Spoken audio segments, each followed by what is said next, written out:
Just Cause 4, a game about rain and the effects of Spanish colonial policies on independent countries. You play as Rico Rodriguez, the CIA agent that has a vitriolic hatred of public works and governments unaligned with the US ideals of freedom, democracy, and most importantly, now watch this drive.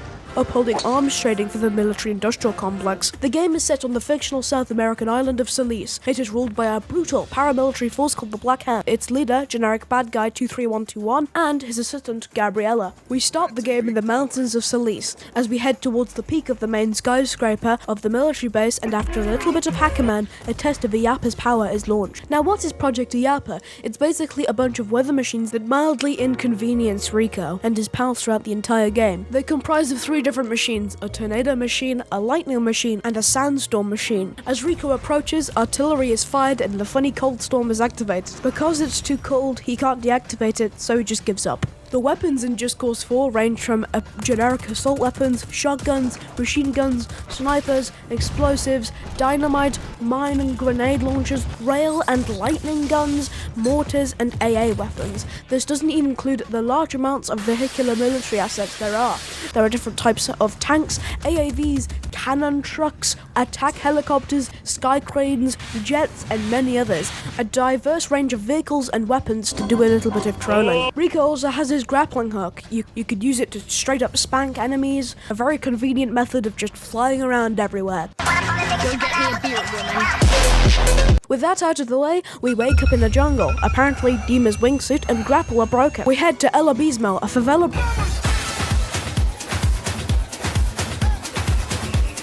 You're going to Brazil! bridge structure inhabited by dissidents of the Black Hand. We almost die by this terrible bridge crossing as a chopper flies past.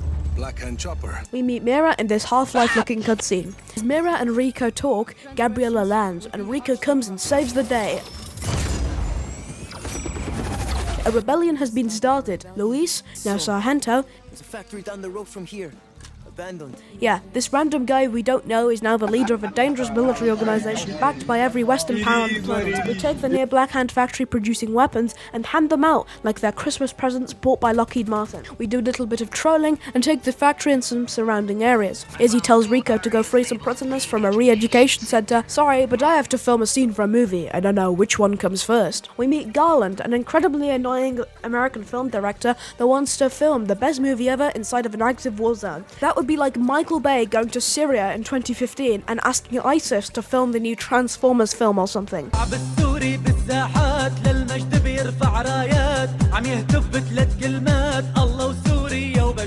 We find this guy called Harvey that wants to discredit Black Hand rule by proving that Otorongo, the Native American leader, was more advanced than previously thought. I have no idea how proving some people 500 years ago had muskets instead of bows and arrows truly knocks down an incumbent military force that has ruled the island for the past half millennium, but okay, whatever. Rico finds all of the tombs and relics after about an hour or so. Roast Manuela's champion of freedom. Freedom? I've been playing. After all of that, we find an old friend, Tom Shelvin, that crashes helicopter. Texan barbecue-loving, freedom-loving, and ex-agency member. Rico hates Sheldon after what happened in Medici and refuses to forgive him. Apparently, Rico is an incredibly stubborn person. We go and liberate more of Solis by blowing up factories and production facilities. After a very uninteresting 2 to 3 hours, we have to rescue Lanza, father of Mira. He's held in a high-security prison called La Mazmorra. After taking Lanza out of prison and hacking and destroying some surrounding bases with the help of Izzy, we meet Lanza again. This dude went absolutely insane in prison. We were told that Lanza was the creator of Illapper and he had created schematics of the base whilst in prison. This dude made an entire plan with a self-inflicted flaw inside the core. The Sandstorm machine has a train system heading towards it, and if we get the Army of Chaos towards the Estacion Atalaya, armored train plant, they might be able to destroy the base from the inside with something. The plan is going to need some logistics and some new weapons. Rico is told to liberate a robotics factory so the Sandstorm machine can be destroyed easier.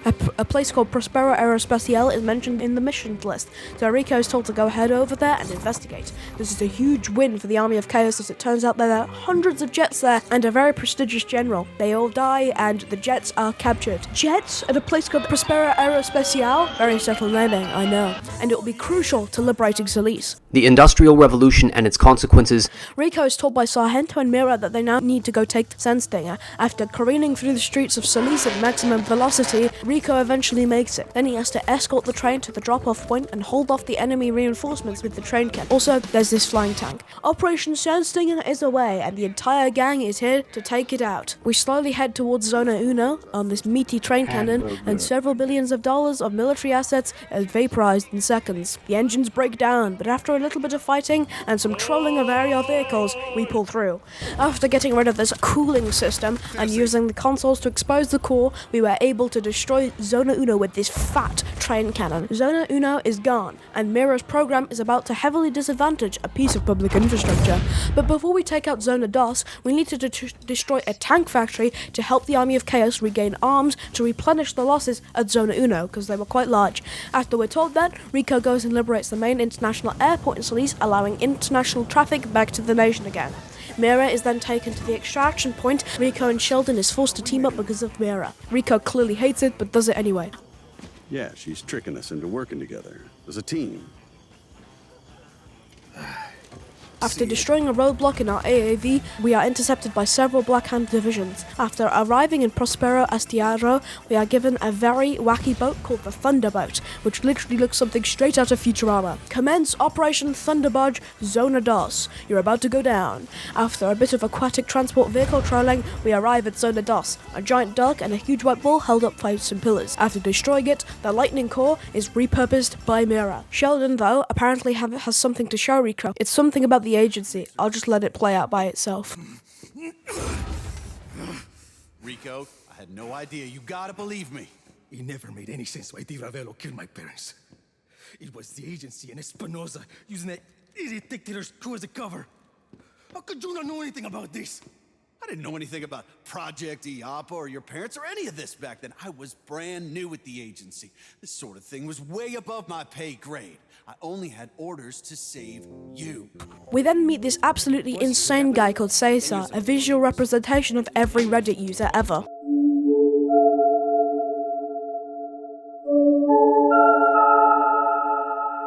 Zona Tres is funded by the funny reptilians, and the only way to get past the tornado defenses. What if I dive down? Dive down. Into the eye of a tornado. A plan is formulated to destroy the alien weather lab. Insane, but it might just work. Cesar's UFO is built along with the Storm Chaser. This is the start of the cargo hanging mission, where you hang after a cargo container. Sargento points out the obvious, as always, and we follow his orders to destroy the SAM launchers. We escort Cesar towards the Prisa factory. Windwalker is starting to get serious. The weather tracking equipment has been installed. With this done, the tornado is ready. Windwalker has begun. Cesar moves in and follows the tornado as Mira heads for Nueva Voz. The Black Hand is trying to secure the wind cannons with this really weird invisibility cloaking infantry, but they are quickly decimated by Rico's weapon. Nueva Voz is filled with the wind cannons, which we need to disable to make sure that the tornado continues its path. The tornado heads towards Torre Espinosa. Cannons are engaged and the plan seems to be working. Unfortunately, the Black Hand moves in purely to double the time it takes to do this mission. With the tornado eating enough, dive has to be done, and it is done very unceremoniously by Rico. The tornado is gone, and the threat of the tornado has been neutralized. At the end of Zona Tres, the Espinosa dynasty is on its knees. That would result in unacceptable collateral damage to our Black Hand forces. And I wouldn't even consider this option, but there is a heavily armed rabble at my front door. I can hold the mountain! You have lost every other research facility. The people of Solis are in open revolt for the first time in 500 years. Rodriguez's army of chaos controls the majority of the island. Project EHhh was the culmination of the Espinosa legacy. They priceless technology that could rebuild our family's fortune. The storm core is all that matters now. However, the energy spikes at the main base have been going through the roof, and unluckily, the mobile brainchild of all three mother machines might just have been activated. This is ehhh's final form apparently. They can't do anything without the destruction of the Blizzard core though. The end mission starts. So the entire band together, this is going to be a breeze. The entire gang and the Army of Chaos is going to be there. Air Sheldon flies again. Up on the tower, everyone is angry. Rico starts on the train as everyone announces that they are here and that they are standing by. We do a bunch of errands, destroy the Blizzard core, and reach Espinosa's office. Awfully smug attitude considering his soy-induced riot about 5 minutes ago.